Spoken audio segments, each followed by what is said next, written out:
Hi friends, today మనందరికీ ఎంతో ఇష్టమైన ఎమ్మి ఎమ్మి చికెన్ కర్రీ తయారీ విధానం.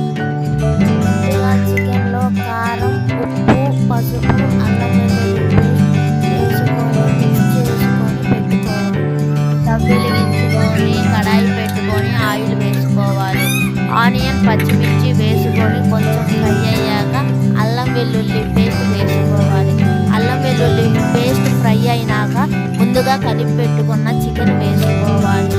తరువాత కలుపుకొని మూత పెట్టుకొని 10 మినిట్స్కి చికెన్ నుంచి వాటర్ వస్తుంది.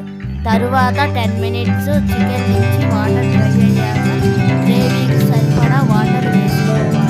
కొంచెం సేపు ఉడకనిచ్చి కొంచెం గరం మసాలా, కొంచెం చికెన్ మసాలా, కొంచెం ధనియాల పొడి, కొంచెం జీరా పౌడర్ వేసుకోవాలి. 5 మినిట్స్ ఉడికించుకుంటే మన ఎమ్మి ఎమ్మి చికెన్ రెడీ అయిపోతుంది. ఇది మా స్టైల్ చికెన్ కర్రీ. ప్లీజ్ అందరూ ట్రై చేయండి, చాలా బాగుంటుంది. ఎలా వచ్చిందో కామెంట్ చేయండి. Please like, share, subscribe.